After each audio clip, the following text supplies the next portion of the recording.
At some point, you stopped. Unknown, at some point, you stopped choosing your life, not consciously, quietly.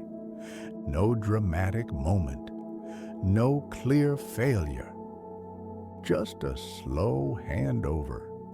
You gave decisions to routine, attention to distraction, direction to convenience, and nothing felt wrong until everything felt empty. That's the dangerous part. When things collapse loudly, people react. When things decay silently, people adapt. Stoicism begins in that silence, not when life breaks you, but when you realize you've been drifting and no one is coming to correct the course. Most people think they're stuck because life is unfair, because the system is rigged, because timing didn't help.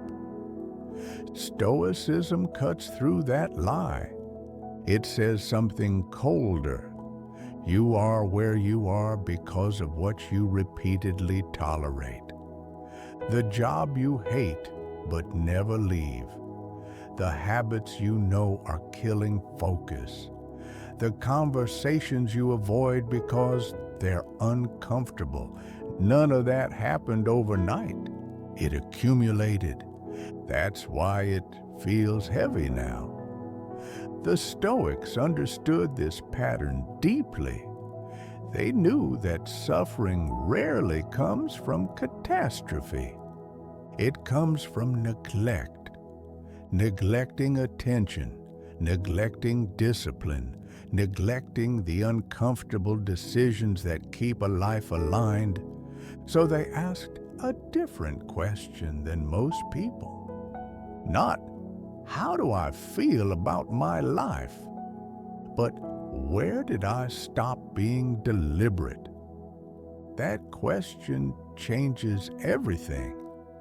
Because once you see where you stop choosing, you also see where choice still exists. And that realization is both empowering and terrifying. Empowering because you're not trapped. Terrifying because responsibility returns.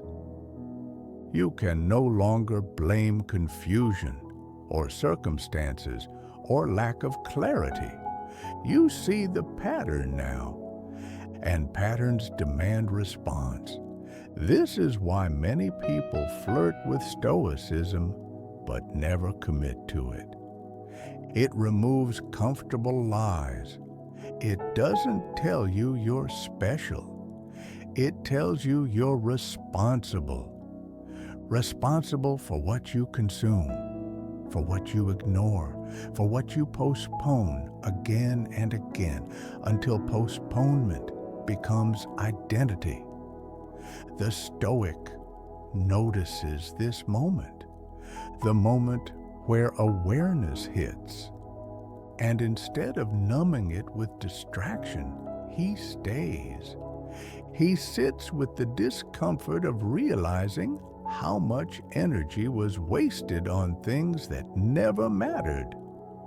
Not to punish himself, but to recalibrate. Because regret, when faced early, becomes instruction. Ignored, it becomes bitterness. Stoicism exists to prevent bitterness. It teaches you to interrupt drift before it turns into resentment.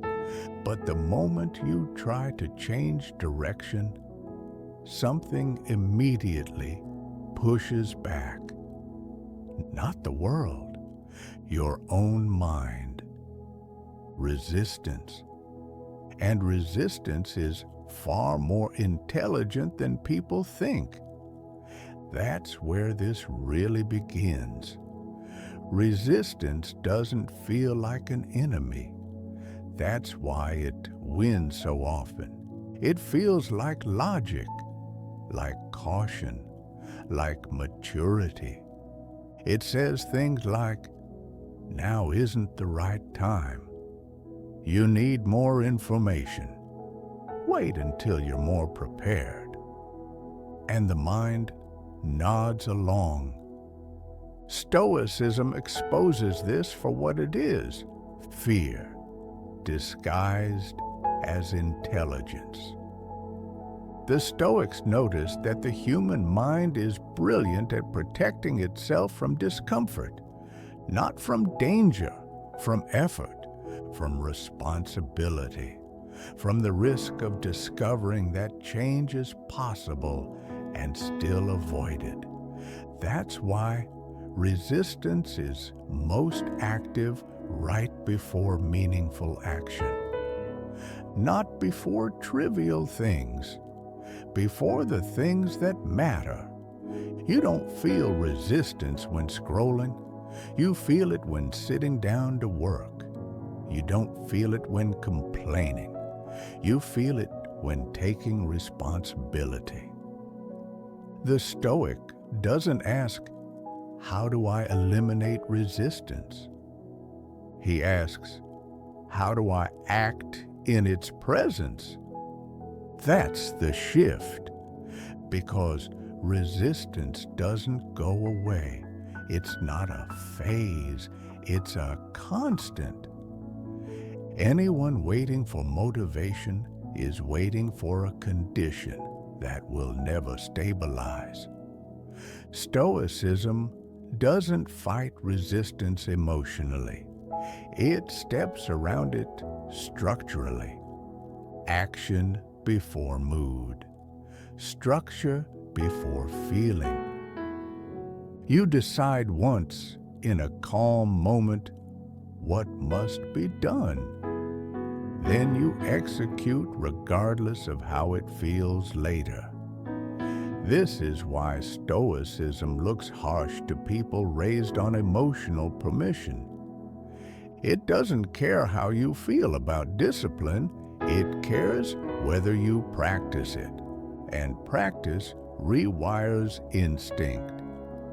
At first, acting against resistance feels violent, like you're betraying yourself. That's a lie resistance tells. What you're actually betraying is comfort, and comfort screams when it's threatened. But something strange happens when you don't obey resistance. It weakens, not immediately, gradually. Each time you act without negotiating, your mind learns a new pattern. I don't need to feel ready. I can move anyway. I survive discomfort. That lesson is powerful because once the mind learns that discomfort isn't fatal, it stops overreacting. Resistance turns from a wall into background noise. Still present, no longer decisive. This is how discipline is built, not through intensity, through repetition. Small actions done even when they feel wrong.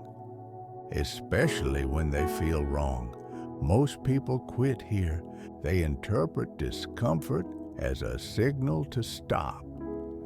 The Stoic interprets it as a signal that he's finally moving in the right direction. But action without boundaries creates chaos. Effort without direction leads to burnout, which is why Stoicism doesn't stop at action. It demands something sharper, standards. And standards will expose everything you've been avoiding. That's next. Standards are uncomfortable because they remove excuses. Once a standard exists, there's no room for negotiation. You either met it or you didn't. Most people avoid standards for this exact reason. They prefer flexibility, options, gray areas. Gray areas protect the ego. Stoicism strips them away, not to punish you, to free you. Because every unclear boundary creates mental noise. Should I do this now? Is it okay if I skip today? Does this really matter? That constant questioning is exhausting. The Stoic ends the debate early. He defines what is acceptable before temptation arrives. What time the day starts. What habits are non-negotiable. What behavior is beneath him, even when justified. This doesn't make life rigid. It makes it clean. Clean from constant inner conflict. Most people are tired not because they do too much, but because they argue with themselves all day. Stoicism replaces argument with execution. Once the standard is set, action follows automatically, not effortlessly, reliably. And reliability builds identity. You stop seeing yourself as someone who tries. You recognize yourself as someone who acts. That recognition matters because self-trust is built by evidence, not intention. Every time you meet your own standard, you deposit into that trust. Every time you lower it, you withdraw. Most people are in debt to themselves. Stoicism repairs that relationship slowly, deliberately. But standards don't exist in isolation. Life will test them. Fatigue, failure, boredom, pressure. And when pressure appears, something deeper is revealed. What you're attached to. Because attachment is where standards collapse. That's where this gets uncomfortable, and that's where we go next. You don't know what truly controls you until something threatens to take it away. That's when attachment reveals itself, not in calm moments, in pressure, when plans fall apart, when recognition doesn't come, when effort isn't rewarded. Suddenly, your discipline shakes. You feel urgency, defensiveness, a need to protect something, status, comfort, certainty, identity. Stoicism treats this moment as diagnostic, not something to avoid, something to study. Because attachment is not about liking things. It's about needing them to be okay. The moment your peace depends on an outcome, that outcome owns you. It dictates how you speak, how you decide, what you're willing to tolerate.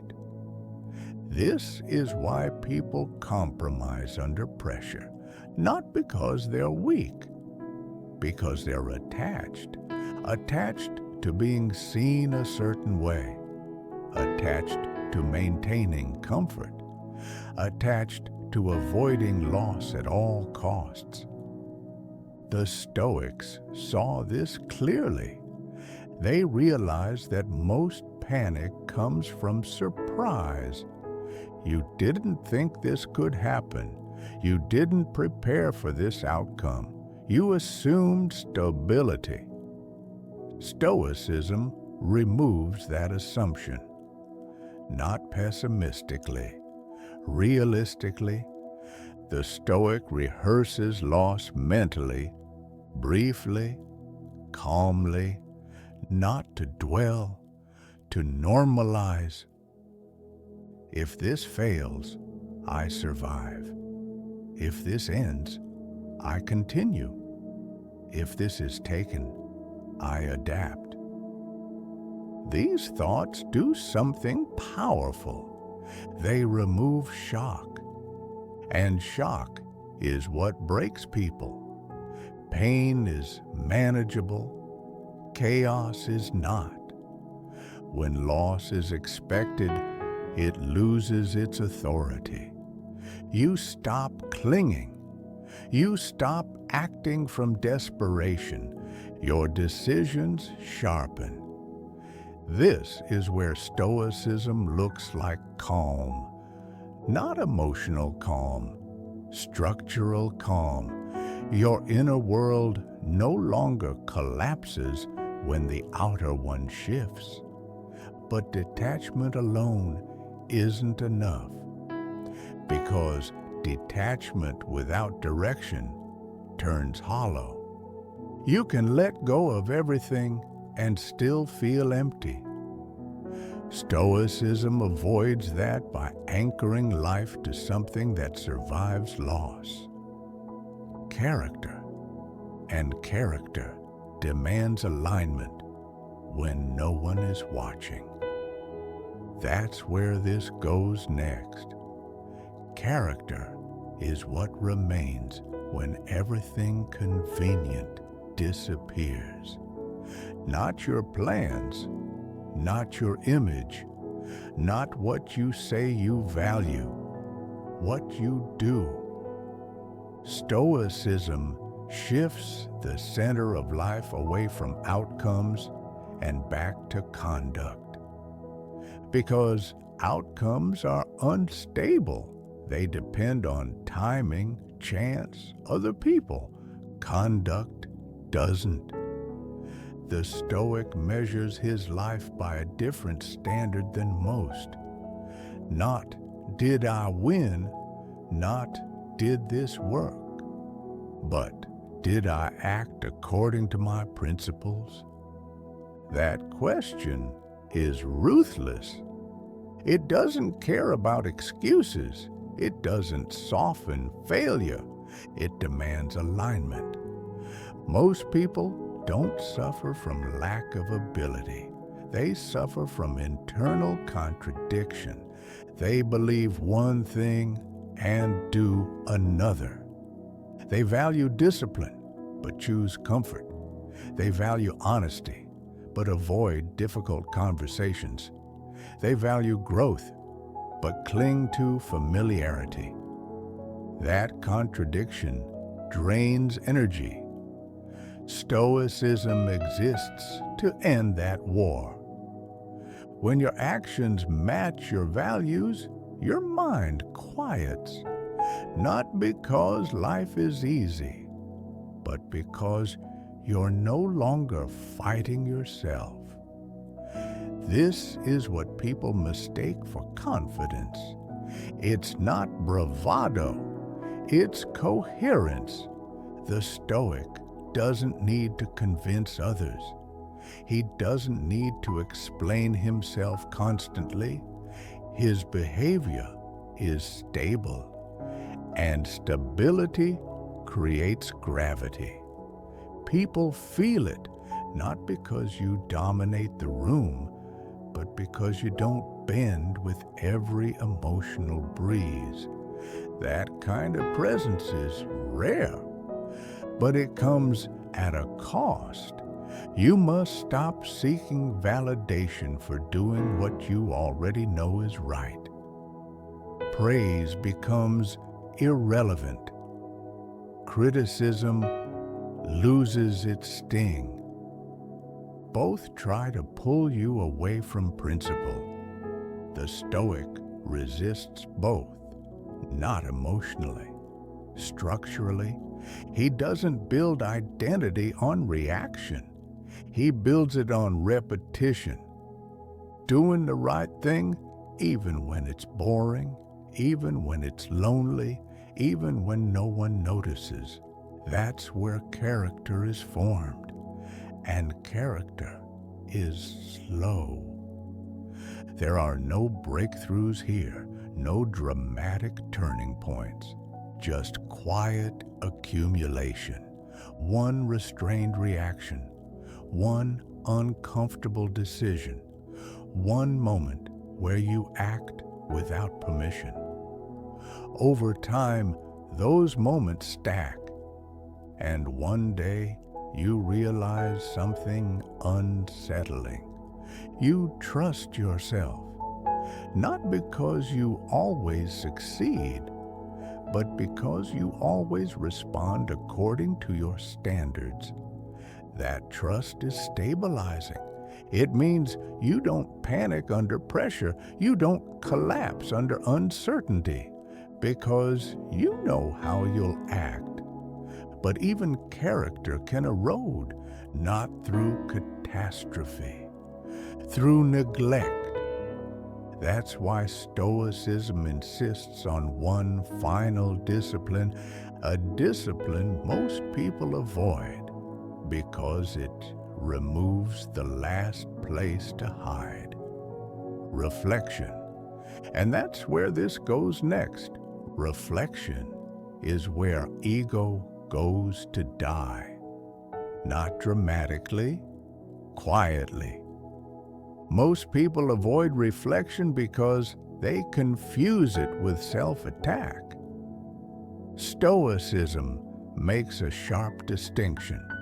Reflection is not judgment, it's measurement. The Stoic doesn't ask, "Am I a good person?" That question is useless. He asks questions that cut deeper. Where did I act below my standard today? Where did I let comfort decide for me? Where did I react when I could have chosen no emotion, no story, just facts? This is uncomfortable because it removes ambiguity. You can't hide behind intention. You can't soften failure with explanation. You either acted aligned or you didn't. Most people don't want this clarity. They prefer fog. Fog allows excuses. Fog protects identity. Stoicism clears the fog. And clarity changes behavior faster than motivation ever could. Because once you see your patterns clearly, you can't pretend they're accidents. You notice how often you avoid silence, how often you reach for distraction the moment discomfort appears. You notice how quickly you justify small lapses. It's just today. I deserve this. It won't matter. Reflection exposes how often those small moments repeat. And repetition is destiny. The Stoic understands this. That's why reflection is daily, not when things go wrong. Every day. Small corrections prevent large collapses. You don't wait until your life is off course to adjust. You adjust constantly. This creates stability, not the kind that makes life dull, the kind that makes it resilient. When something breaks, you don't spiral. You analyze what failed, what assumption was wrong, what must change tomorrow. This mindset removes drama. drama wastes energy. Energy is finite. The Stoic protects it. Reflection also does something subtle. It builds honesty with yourself. You stop lying about effort, about discipline, about priorities. Your calendar stops lying. Your habits stop lying. They reveal exactly what you value. And that realization is painful before it's empowering. Because once you see where your time actually goes, you can't pretend anymore. You must either change or accept the trajectory you're on. Stoicism doesn't let you float in between. It forces a decision. But reflection alone is not the end, because insight without urgency still delays action. There is one final truth Stoicism never allows you to forget. Time. And time is unforgiving. That's where everything converges. That's where this ends. Time doesn't warn you. It doesn't negotiate. It doesn't slow down because you're confused. It just keeps moving. Stoicism treats this as the final discipline, not urgency, awareness. The Stoic doesn't rush through life. He respects it. He understands that every day lived unconsciously is not neutral. It's a decision. Every postponed action, every avoided conversation, every hour surrendered to distraction is a quiet vote for the person you're becoming. And votes accumulate. This is why Stoicism refuses false hope. Not because it's pessimistic, because false hope delays action. The Stoic doesn't wait for the right moment. He understands that readiness is built, not granted. You don't become disciplined one day. You practice discipline until it becomes familiar. You don't suddenly gain clarity. You act, adjust, and clarity follows behind you. Time rewards motion. It punishes hesitation, and hesitation is expensive. Most people don't fail dramatically. They fade. They postpone what matters until energy declines, until responsibility increases, until change feels impossible. Stoicism exists to prevent that fade. It reminds you that strength is not guaranteed later. Focus is not guaranteed later. Opportunity is not guaranteed later. Only now exists. And now is enough if you use it deliberately. This doesn't mean living anxiously. It means living precisely. Choosing what deserves attention. Choosing what deserves effort. Choosing what deserves sacrifice. Everything else is noise. The Stoic doesn't try to control life. He controls how he meets it, with discipline instead of impulse, with character instead of convenience, with dignity instead of excuse. That's the final realization. Stoicism is not about becoming unbreakable. It's about becoming someone who doesn't collapse when things inevitably break. Life will still test you. Pressure will still arrive. Loss will still happen. But you won't be surprised by it. You'll be ready.